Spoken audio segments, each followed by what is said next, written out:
My hero, you always show me what I gotta do. Made up my mind, wanna be like you, don't care whatever people say, I know I'll resurface you. You know I will. Sometimes anything doesn't go wrong. Well, I keep trying, keep moving. I don't believe in what I'm working on. Can anyone tell me the way to make it? I guess now I'm the only one.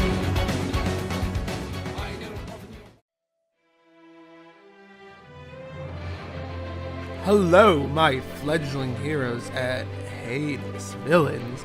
I can see you have a budding interest in changing society in some way or another, whether it's for better or for worse for people. Before you go off and do that, feel free to listen to my story. That way you know if the path you walk is truly the right one for you. I shall tell you the story of one's justice, starting right now!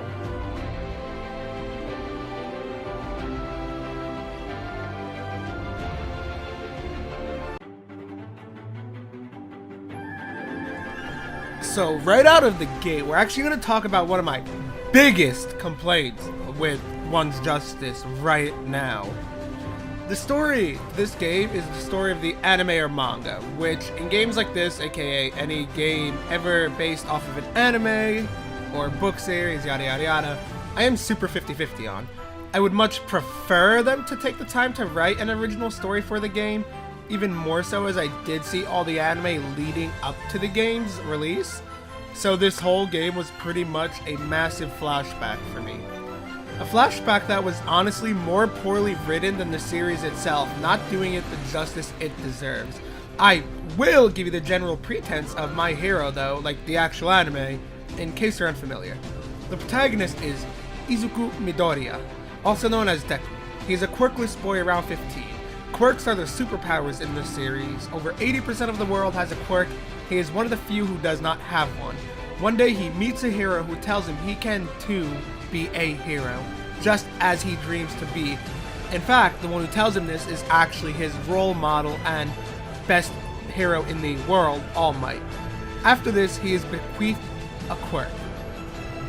You end up following him as he goes to the most prestigious hero school in this world that we know of, UA. A lot of stuff happens. Some villains show up and try to kill them, etc, etc. Honestly, pretty generic shonen stuff in lieu of anime like Naruto, Bleach, Katakyoshi Hitman Reborn, Beelzebub, etc, etc, etc. A big mistake the game makes though is starting you at the hero killer arc in the second season. Now make no mistake, this is a super powerful and divisive arc in the series, and is honestly what spawns a lot of the problems in the rest of the series from the villain perspective. I don't mean that in a bad way, I mean that in a... It's what pushes the story, is this one arc. It's what creates a lot of the heinous villain stuff. Alright, the arc means almost nothing in the game though, and that is the problem here. Unless you have prior knowledge of the series, this arc in the game is a complete disaster. Because this arc is huge developments for Ida, Todoroki, and Deku, and it means nothing because you don't know them beforehand unless you've checked out the anime or manga, which is bad, because it's, like I said, it's a huge arc. In specific, it is like a monumental thing for Ida, because the whole point of the arc is Ida wants to get revenge for something, and Stain's like, that's not very hero-like now, is it? You don't really get that. It mentions it. It doesn't even really mention it. It glosses over it once, and that's all it does. It doesn't tell you anything about that, and it sucks. This game doesn't do that arc any justice. And it doesn't get better as the game goes on, I promise. To top this all off, too, you don't see half the story until you beat the hero side of the story and get access to the villain side, which you then get the rest in quotes, of the story in these arcs. So it's super poor delivery from all sides here. Like, you don't see a lot of the stuff from the villain side, like how Stain joins the villains, why he does what he does and all that. You really don't see a lot of that until you play the villain side of the story, which is after you beat the hero side of the story, which is a problem. I personally think if they were gonna do any weird memes involving hero villain side, they should have just alternated between playing as heroes and villains in the story from the very beginning. So you can get at least a little more right away, so you have a better idea of what's going on, and it might have helped the writing right off the bat. To top this all off, the final arc, also in quotes, you unlock in the story, is the UA Sports Festival. Does anyone out there know what the problem with that is? That you get the Sports Festival after beating the final arc, which goes up until the All for One fight? That is the arc right before the damn Hero Killer arc. Why did they not just start the Sports Festival arc if it's in the game? You could have at least made the development for Shoto, aka Todoroki, and Deku mean something a little more by showing this arc before the Stain arc, goddammit. It was such a poor move on their part. It's all they had to do, is they literally could have just been like, yes, let's put this before the Stain arc. That way the arc carries a little more weight. Damn. Moral is, if you're thinking of picking up this game without knowing the series prior, I highly discourage it. Either read the manga or watch the anime, and then come here. I would not wish your first experience with the story of My Hero Academia, which is actually pretty damn well written, to be this shoddy attempt at a retelling. And yes, I know if you've been around the My Hero Academia fanbase for a while, you might bring up My Hero Academia Battle for One, which is a 3DS game that went all the way up to the UA Sports Festival arc, aka where this game technically starts. So you could probably make the argument that that is why it starts where it does, but I just don't agree with it. The story is so short as a whole, you can include it all in one game, and on top of that, that game never saw American localization. Battle for One never came to America at all. So you are forsaking the English fan base, potentially, because of this choice. So I still will not agree with it.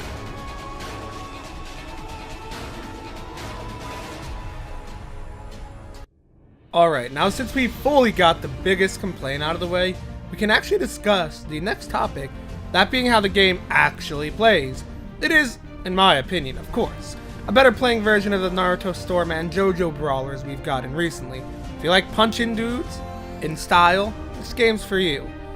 Press square to punch, X jumps, triangle and circle are specials, and there are some moves that require multiple buttons pressed simultaneously, i.e. the unblockable attacks, plus ultras, etc, etc, etc. All things considered, it's a pretty simple and bare bones to play regardless. You have a gauge for super meter, that's how you use your plus ultras, because they are your supers. There are 1 bar, 2 bar, and 3 bar plus ultras respectively, all having different animations, or in the case of the 3 bar, it's a combination attack with you and your team, which brings me to my next point. This game has an assist system. One, just like the Storm games for the most part, one really weird aspect of that, which I don't agree with, is you can call assists in while you're in hit stun. Meaning, you can be getting comboed, call an assist to knock the enemy off of you, and depending on your assist and your character, you can then punish him with your own combo. It's really doofy, to be honest. If I sound happy about this, don't worry, I'm not. I personally don't agree with being punished for actually punishing someone. If it was a block or a whiff, that's fine, but this is neither. Another aspect I don't agree with, remember how I mentioned unblockable moves? Good. Well, you're in for a big surprise. They can be used while someone is in block stun. Now, for the uninitiated to fighting games, this is the state you're in when you're blocking the opponent's attacks. Normally, in most games, if a move has guard break properties like a grab, command grab, etc., they cannot be used in block stun, because if you can do it, you get dumb setups like my Ochako memes. It's dumb and super unfair to just about anyone who has to go up against me, so I'm hoping they fix this, because I don't agree with it at all, but by God, I will keep doing it until it's fixed. I think that covers it for gameplay, really?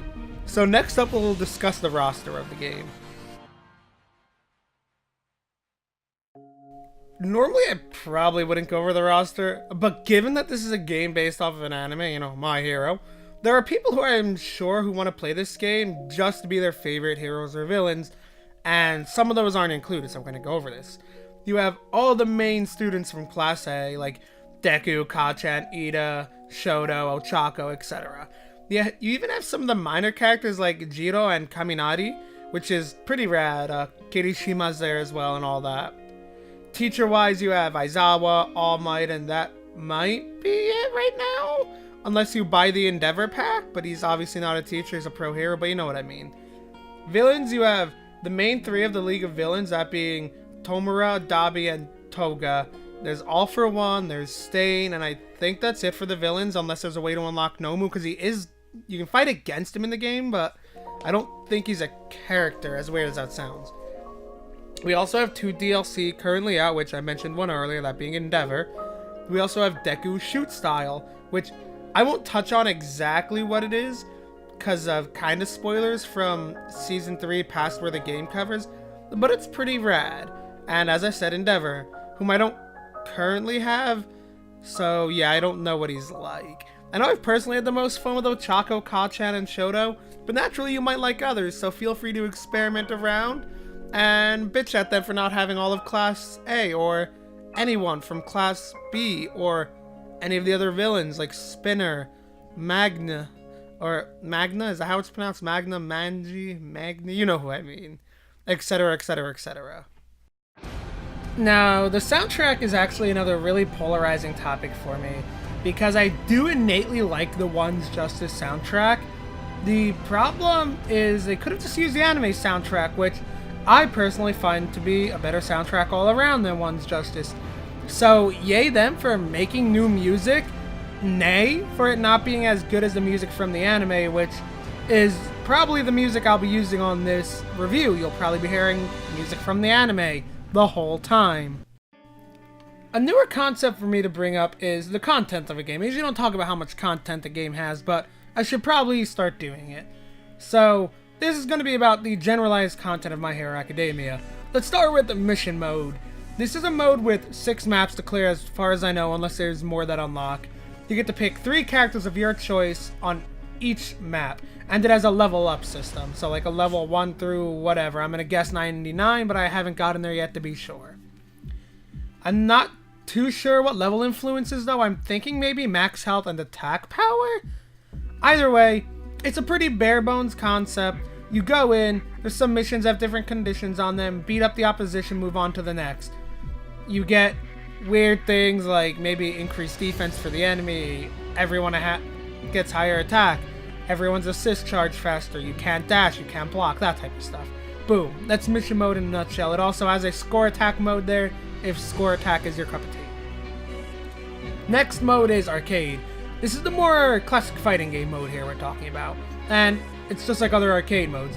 Just pick a character and face a set of enemies and all that jazz. You get it, it's the most bare bones fighting game mode. Multiplayer, online wise, pretty cool. The netcode in my experience has been near flawless for the most part. Probably 5 to 6 frame delay at the worst of times, which is amazing for an online experience.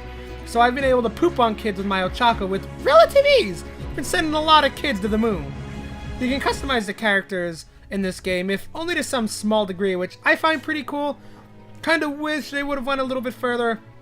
I'm not asking for like a Soul Calibur 6 character customization, but maybe like a Tekken 7 character customization at least, because Tekken 7 has amazing customization.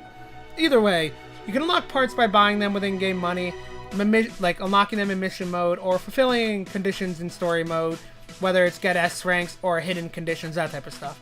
Either way though, despite the complaints about it not being as in-depth as I like, it gets a thumbs up from me. And I think that covers it for the modes, unless I'm being stupid, and in which case, I'll be re-recording this, obviously. But either way, this will bring us to my final verdict. So, what is the final say from the entitled one about One's Justice? All in all, it's just an alright experience, I'll be real. It's definitely not worth the $60 price point it currently has, as there is honestly a saddening lack of content in my eyes, as all you have is like story mode, which I went over, I think is lackluster. mission mode, which is pretty short, all things considered. Like, in an hour or two, I blew through like 3 of the maps. And multiplayer, which, unless you are an online junkie, it's not going to mean much to you. If you're an online junkie and that's all you want to do, you're fine. When I was playing, I was finding matches right away, given that could change, the game could die online really fast. I don't know. Either way, if you do want this game, I recommend waiting until it goes on sale to nab it. To be honest, even then, unless you've watched the My Hero game, or watched the My Hero anime, or read the manga, or somehow actually played the other game, Battle for All, I would highly recommend reading the manga or watching the anime before you pick this game up, because, like I said, the story is very lackluster, and I wouldn't want your first experience with the story to be this game. So all in all, on a number system, I will give it a 7 out of 10. This is actually probably the lowest review I've ever done. And to be honest, most of those points are taken away for the glaring flaws of the way they handled story mode, the lack of content, and the general gameplay gripes I have, like the unblockable setup memes, and being able to call assists while getting hit. I don't agree with them. They also slacked with Class A roster-wise, as I think they should have made the whole class playable. Because what if you like Mina, Mineta, Sato, etc.? You're out of luck, because they aren't around. Ditto for the Class B people, because Class B has some pretty cool concepts. But if you like them, oh well. There's also a lot of pro heroes they could have used.